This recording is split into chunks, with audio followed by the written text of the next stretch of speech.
Good morning, everybody. Welcome to He Set Me Free. It is Friday, and on a very stormy, very early Friday morning. Storm started rolling through, I guess, about midnight or so.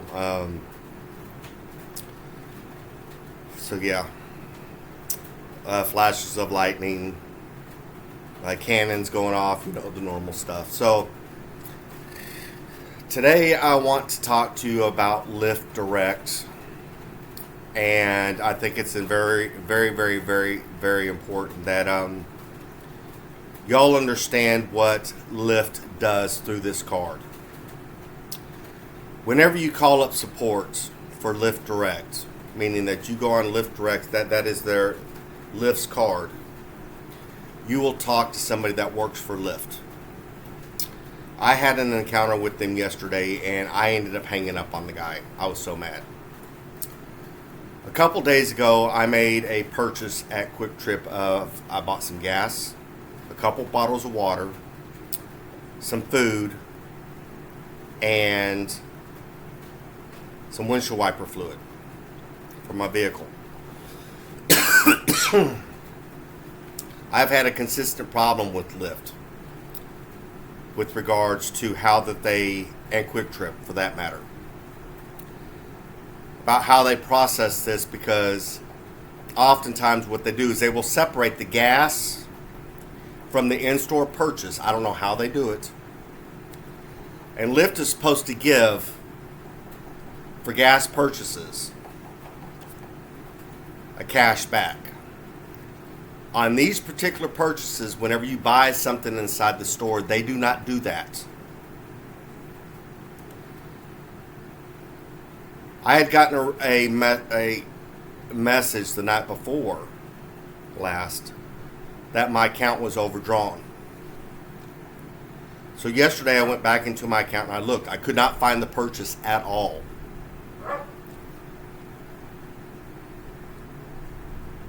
Now, I found it weird that it would take almost 48 hours for them to run that purchase. But what I found even more peculiar was that the purchase wasn't even there. The gas purchase is not there. So I went into the store to ask for a receipt. I'd explained what was going on. That Lyft was trying to double charge my card. They couldn't find the purchase at all. So I told them, I guess I got some free gas.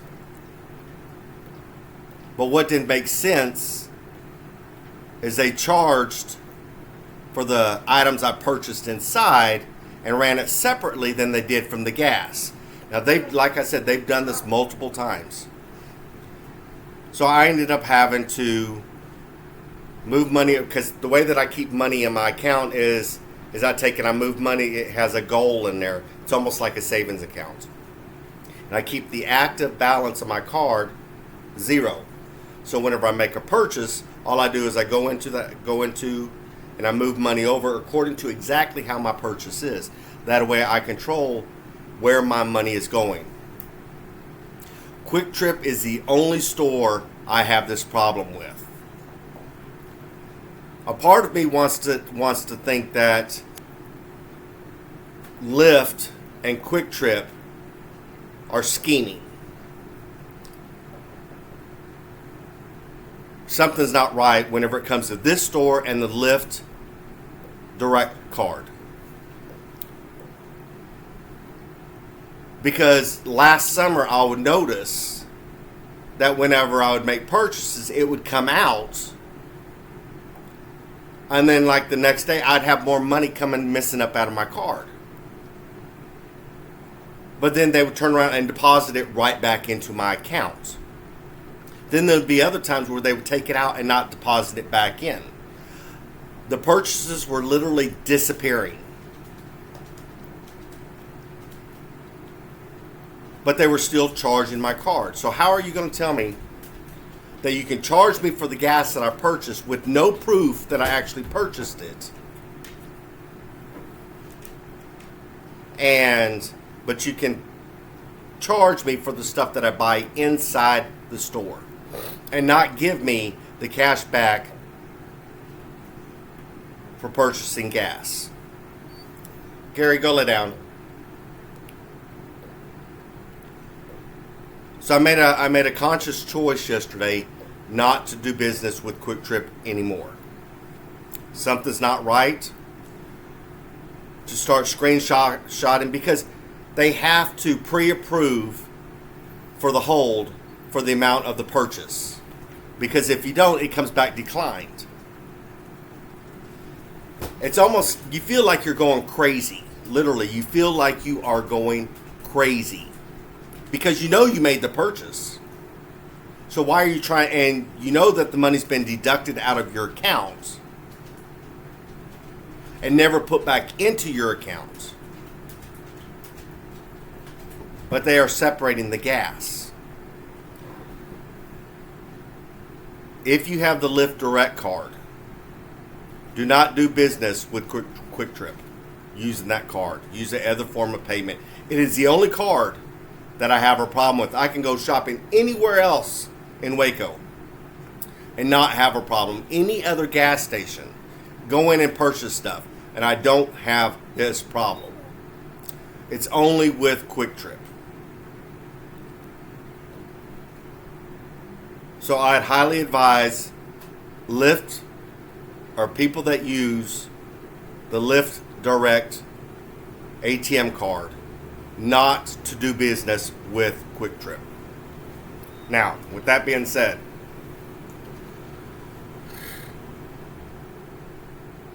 yesterday was an okay day, I guess, for the most part. It wasn't great on Lyft, I can tell you that much, at all.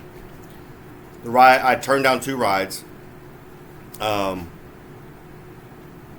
I made a conscious decision to get my acceptance rating back down into the 80%. I made more money whenever my acceptance rating was down in the 80% percentile area,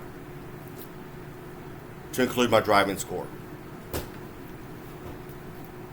Because the rides that I did get was just like the previous day. It's just like, you know that they're giving discounts. You know it. Eat your dog food, Gary. Eat your dog food. I don't have any treats for them, so they're whining.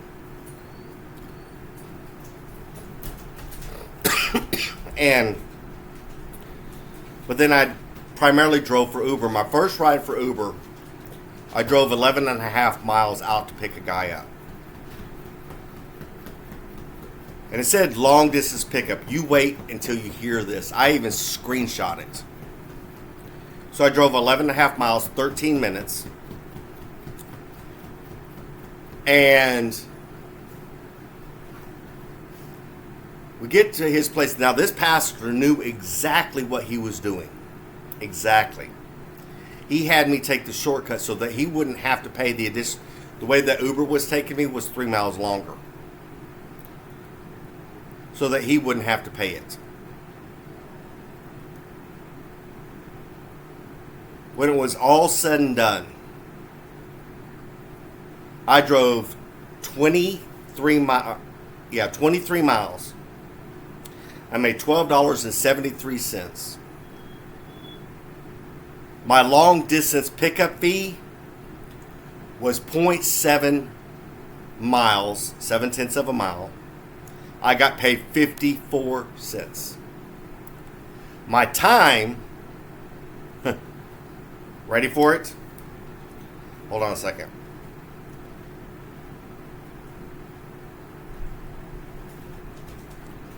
My time for the long distance pickup was 27 cents. My overall time for the ride that they paid me was $2.19. The time, the mileage that they clocked was 11.17 miles. And they paid me $8.94.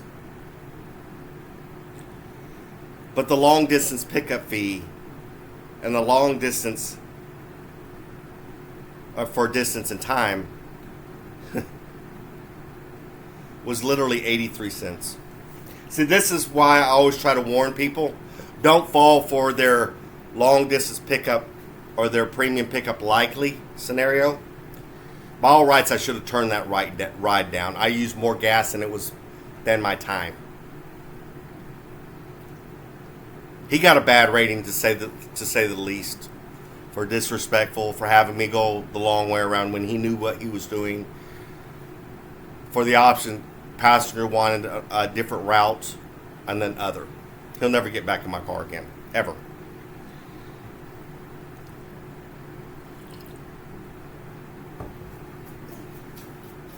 So I was mad. And then I tried Lyft, nothing. So I got back on Uber, and Uber seemed to have straightened up, because I sent a message out on X with the picture of what I got paid for that trip. And the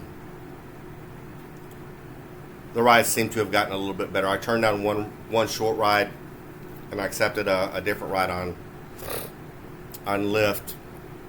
And then I got off Lyft altogether because the rides just wasn't there at all. So we'll see. Typically, stormy mornings like this, if the rain continues on, there'll be a lot of surging going on this morning. There's something else that I noticed yesterday too. I sat on Lyft for a long time yesterday.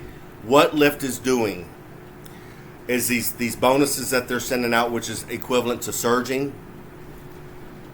Whenever it comes to a slow period, they are sending out this surging. I had one for, I think it was $2.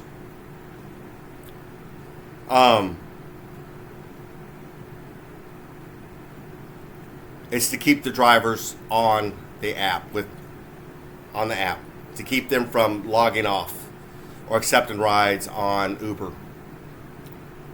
I found this out. I kind of suspected it the day before, and actually a few days prior to that this was nothing more than because they come on during slow peak times, not during busy times, slow times, when things start to fall off. And I noticed that I would literally wait for that ride. And finally, I just got off and I started working Uber. I had gotten a ride on Uber, and I'm like, screw this, I'm out. And I got off Lyft, and I never got back on Lyft. But it'll show in different areas of your city, $1.50, $3, whatever the case may be, and they'll try to get you to drive to these areas, but there's no rides in these areas. They're just trying to get you to use gas because they know where you sit. And something else that I tried to screen record it the other day because it happened to me twice, but it happened multiple times prior to that. If you have a big bonus in an area, say it's like $3 or $4, and you start heading to that area, if you watch, because yesterday there was one for $3, literally a quarter of a mile from me.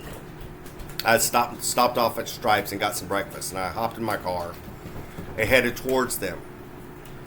I was seconds within entering that $3 surge area. It disappeared. It was a ploy. Because then the next one, which is higher than the one that I had, was $1.75, which would have put me more. If I would have continued on, that would have put me into central northwest central Waco, which is kind of like the hub where everything's at. They're just trying to push you farther and farther in to kind of pre-stage you in areas that are typically short trips.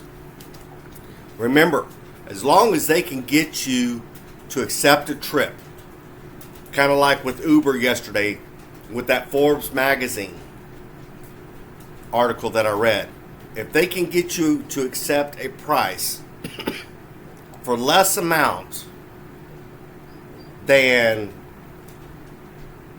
having to pay a higher amount because I got another example like this, and it hit me with regards to what something that Lyft does yesterday. I'm like, I don't know why I never thought about that before. They can get you to travel farther for less money. Then why should they pay more money? Why should they? It's kind of like turning my Lyft on whenever I leave the house. And even though I'm going into Waco anyway, like they did the other day, that once because I turned it on, I was just a couple miles outside of Waco.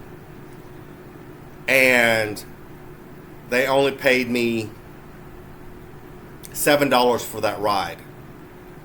But I was 9 miles away and it was a 3-mile drop off.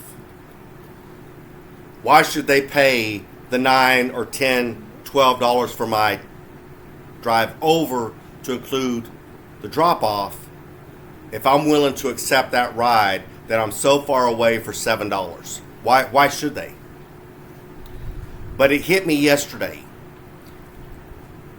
To all the Lyft drivers out there, have you ever noticed that they will give you a ride and that they will turn around and take it away from you and give it to another driver? What I just talked about is the exact reason why. If they can say, for instance, that ride, the ride that was for downtown Waco, it was for $5. It was a very, very short ride. But then it disappeared on me. They gave it to another driver that accepted it. And I'm going to have to say, for them to do something like that, there was a driver closer. So they got away with paying that driver for less money than what I accepted the ride for. If they can get a driver to accept that ride for less money, then why should they pay me more money for going and picking that driver or that passenger up when I'm only 8 minutes away? They sell this song that is for the passenger, the comfort of the passenger, by switching it off so the passenger doesn't have to wait as long. And that might be true. But the more that I studied Lyft and the things that I now know about Lyft and the backhanded conniving things that they do, if they can hold that ride and then turn around and give it to another driver, because they know where everybody's at. They could be stacking rides, but they don't. It is my theory or my hypothesis, and something that I truly believe, that what they do is they'll get you to accept the ride, to hold the passenger in place, and turn around and give that ride to another driver, still charging the passenger the exact same amount of money because they already accepted the price. And I've already talked about how Lyft does not change prices whenever you take shortcuts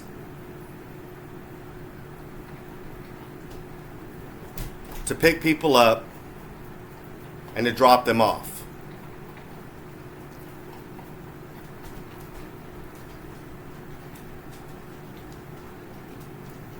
So that they can make more money. They give you a ride, you accept it, then all of a sudden it disappears and it goes to another driver because that driver accepted it for less money. And they're able to make more money off of it while charging the passenger the exact same amount of money, if not more. It makes sense if you think about it, based off of everything that I have shared with y'all thus far with regards to Lyft. Hands down. So, I've got 2 mice in this house because it's flooding outside. And I'm going to have to get some more sticky traps. But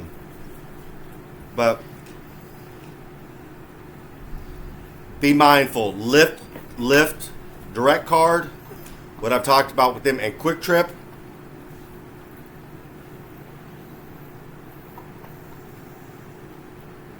Uber does the exact same thing, that if they can get me to accept a ride and pay me less, that's why Uber doesn't show you up front how much the cost will be.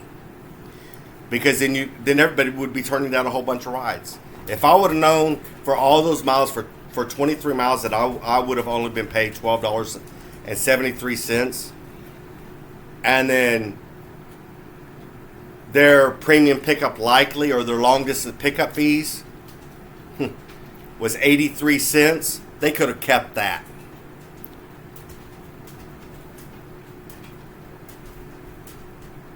But also with regards to Lyft and you accepting rides and then turning around and giving it to other passengers or to other drivers and everything that I've discussed, I hope this gives more insight onto what Lyft does. Now, there's something else too. I've been getting tagged on TikTok from Lyft for an interaction, and I happen to check it out. And what it is it's these where they take and they share pro Lyft videos on TikTok. In other words, they find the ones that say, "Why I like driving for Lyft." They're sellouts. And probably most of them are not.